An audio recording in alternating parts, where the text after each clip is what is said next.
thing you sort of do every single time, and it takes a little bit longer, but that's all part of it for me. I don't know about you, but it's like cooking a nice steak, or listening to a record or something. It's that, for me anyway, the romance is in the ritual, right? It's sitting down, carving out a bit of time for yourself, enjoying a cigar or a steak or a record or a film or something, and not the exact opposite of this sort of throwaway culture we have at the moment. And I think lots of blokes really are getting back into that, really, aren't they? They're sort of seeing the benefit of like saying, you know what, I'm going to hang out in a park with my mate, we're going to sit down for 2 hours and we're going to smoke a cigar and just chat and just shoot the breeze, basically.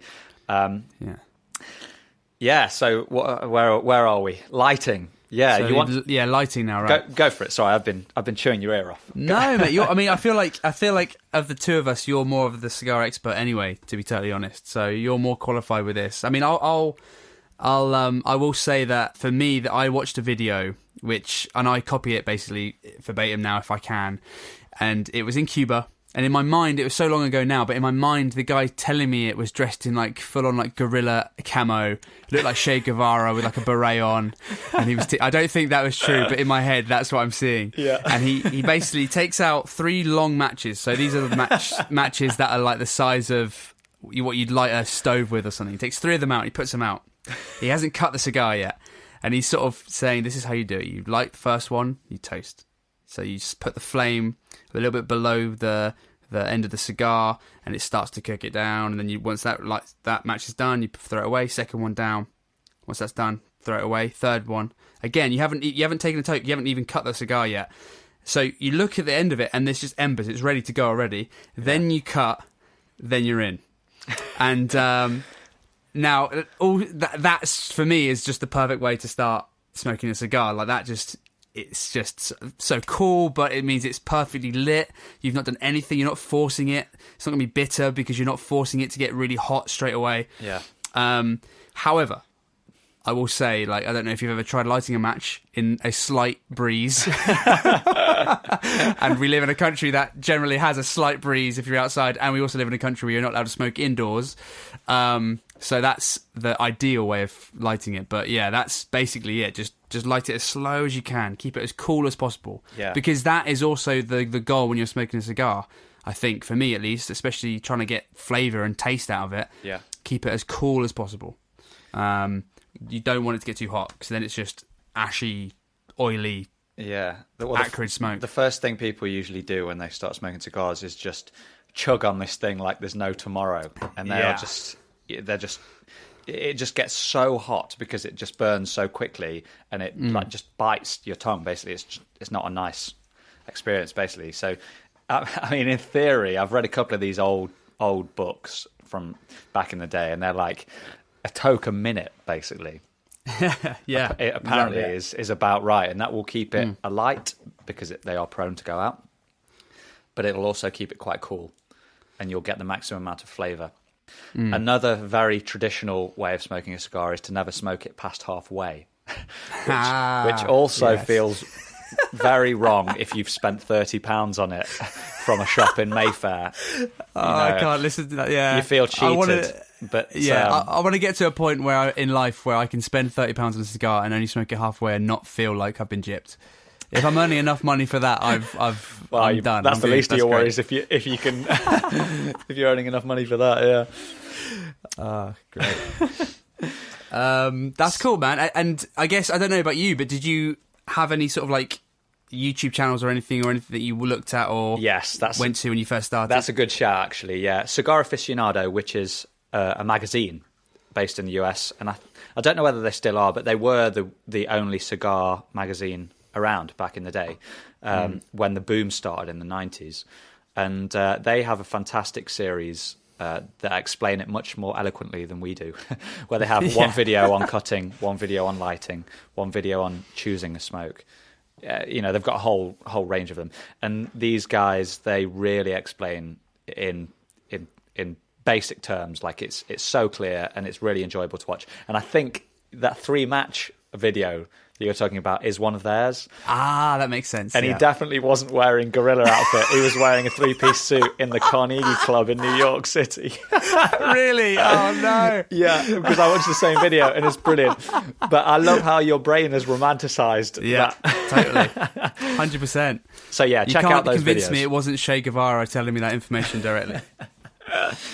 But yeah, if anyone hasn't tried it, obviously there's always risks with tobacco. It's just like drinking alcohol. You know, the more you drink, the more at risk you are. But you know, I think we're all adults and we're all sensible. If you just enjoy within reason and have one every now and again with a glass of scotch or something. And yeah, that's another thing. Pair it with something nice. Pick a nice scotch or a nice wine or a nice beer or something that can go. You know, pretty much every nice drink can go with a cigar. You just got to be careful with which. You know, you don't want to overpower one with the other. Totally. And I would also say avoid food after a cigar or during. I would, maybe not always. I think I have seen a couple of articles like pairing cigars with certain foods like chocolates and stuff, which maybe makes sense, but like you don't want, I mean, you might think differently, but I think like if I'm eating a meal, I'm not going to be smoking a cigar at the same time. Like you wait until after. Couldn't agree more, mate. Yeah. Because nice. Woo! Time down. There we go. So yeah, guys, get out there, guys and girls. If you've never tried a cigar, just go into a shop. They're usually super helpful, yeah. And the swankier the shop, the better. I know that can be quite daunting, but like if it looks very old and it looks swanky, and the guys and girls in there have nice clothes on, suits and ties or whatever. They're usually very helpful, and they're it's not as daunting as it looks, basically. So go in and just tell them 100%. That you're a newbie, and they will show you the ropes because they know 10 times more than we do. Yeah, absolutely. And if you have any questions about anything we mention in an episode of this, please let us know. Comment on wherever you're listening to it. Email us on our Gmail, which is theblokespodcast@gmail.com. Yep. Fantastic. And let us know. Also review it, right? We should probably get a little thing. We'll record a thing and put it somewhere at some point. But yeah, give us a review. That'd be awesome. Let us know what you think. Good or bad. Usually beginners who are reviewing things or tasting things are much more accurate than people who've been smoking or drinking or whatever for a long time, because you get quite lazy if you've been drinking wine for years and years. You usually just fall back on the same sayings and the same slogans or whatever. You're drinking a big Bordeaux and you're just saying, oh yeah, big ripe dark fruits, blah blah blah blah blah. It's just the same that you always churn out. Whereas a newbie can often pick up really great flavors because they haven't got these pre-formed ideas. They just taste. So totally. Yeah, don't feel ashamed if you drink something or smoke something and go, yeah, I can taste X, Y, and Z, because you probably can. 100%. Yeah, 100%. And just be wary if you start watching loads of reviews on stuff, especially something you're smoking or drinking or whatever. There is a subconscious sort of tendency to mimic what you're being told. So if someone's saying, "Oh, you should be tasting this and this and this," it can be helpful sometimes to pick these kind of flavors out of whatever you're consuming, but be warned, you can sometimes, your brain can play tricks on you sometimes, I think, and you can be sort of led into certain ways. But, whether that's good or bad, it's up to you. But yeah, cool. I have a little note here. Okay. From a few weeks ago. I can't remember what this is at all, but I've written down the tyre story. Apparently, you've got some funny story with a tyre or something. I don't want to put you on the spot. Sorry about this, but I've just written down, in all caps, with exclamation marks, the tyre story. I mean, there's two stories have come to mind. I think I remember which one we were talking about. It wasn't anything crazy, but, you and me, we earn enough money to live, and we have a little bit of... Scrape by. We scrape by. We have a bit of disposable income. Very lucky to be doing what we're doing and having that.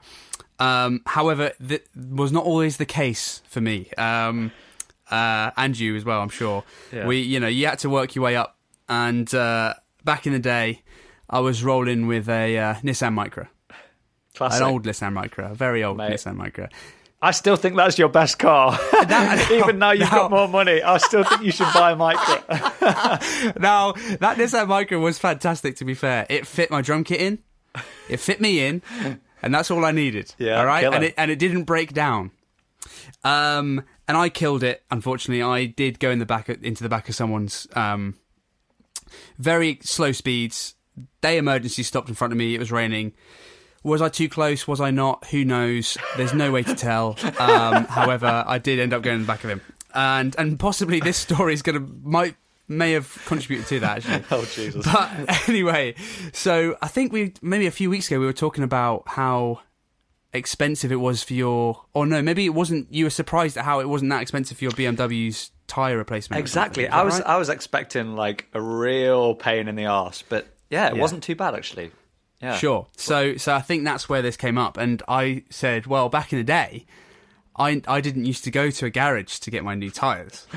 I got smart, and I thought, right, how can I save some money here? And I went to basically a car graveyard. Oh, Jesus. A scrappage where people, like, when they wreck their cars, they scrap their car at this place, right? And they would replace each tyre from a car that's been in a crash, basically. For 20 quid each. 20 quid a pop. Wow. 80 quid. I get all my tyres done. Mate. But they're all pre-used tyres. They're all halfway through their life or more or whatever, you know. And I'm guessing they still have the legal requirement. They still have the right amount of mils left, right? Yeah. Oh, yeah. Well, I assume so. I didn't know what the hell I was doing. This is years ago. I just trusted these guys. But I mean, you'd go there.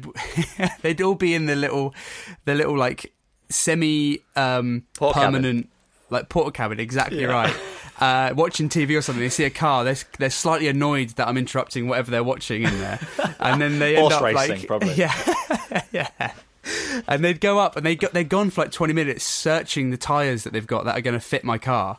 Wow. And they replaced them all, fitted them on, almost good as new tyres, 20 quid each, boom, done. However, the lack of tread on said tyres may have contributed to my my fateful crash, which killed her. Any government officials listening, that story was completely fictional. Yeah. I've learned the error of my ways, and I do get new tyres now, I promise.